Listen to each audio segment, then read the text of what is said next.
Plantar fascia is a dense fibrous tissue that runs along the bottom of the foot. And essentially what happens with the plantar fasciitis is that this dense fibrous tissue gets overstretched and irritated. And eventually we start to get pain down at the bottom of the heel where it connects, or down underneath the metatarsals where they connect in there from overstretching and overuse. So there's a couple ways that we can kind of overwork the plantar fascia, which will cause it to become inflamed and cause pain. The first is going to be tight calves. So you can see kind of the tension here that this resistance band gives, that if that's very tight and it's not allowing your ankle to move properly, now every time you step, that is going to flatten out the plantar fascia in the foot. The second to that now is when you have tight calves long enough, you start to get a stiffness through the ankle joint. So the ankle joint itself doesn't move well. So now that's locked in, and same concept. Every step you take, you flatten out the arch of the foot, it pulls through that plantar fascia, and you start to get a plantar fasciitis.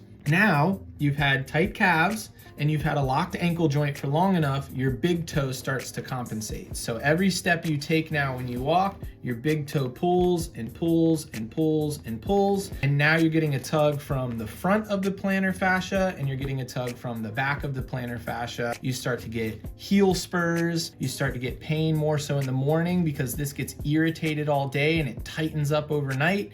Now you try to walk in the morning and it hurts. So our goal for plantar fasciitis then is to, one, stop the hypermobility at the big toe. So that's not pulling on the plantar fascia. Relax the tension in the calves so that the ankle joint can move well.